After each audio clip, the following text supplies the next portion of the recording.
আজকে যারা এই মুর্শিদাবাদের লোকসভা থেকে ভোট কাটতে দাঁড়িয়েছে বিজেপির হাত শক্তিশালী করতে, এমন জবাব এদেরকে দেবেন মানুষকে প্রতারণা এবং মানুষকে মিথ্যা প্রচার করার আগে বা ভুল বোঝানোর আগে, যাতে এরা 100 বার ভাবে।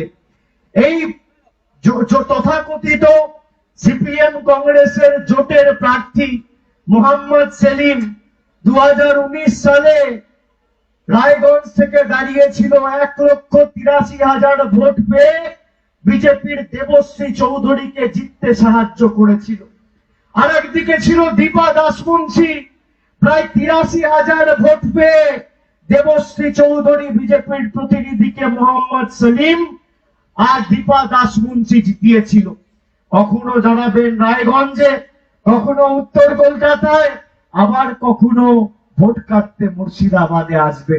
আমি জিজ্ঞেস করতে চাই আপনাদের, আপনারা বলুন, আপনাদের দুঃখে বিপদে আপদে সিপিএম কংগ্রেসের কোন প্রতিনিধি আপনার পাশে গিয়ে দাঁড়িয়েছে? উত্তর হচ্ছে না। বিজেপির জনবিরোধী নীতির বিরুদ্ধে একদিন রাস্তায় নেমে মানুষকে সংগঠিত করে লড়াই সর্বাত্মক করতে পায়ে পা মিলিয়েছে? উত্তর হচ্ছে না।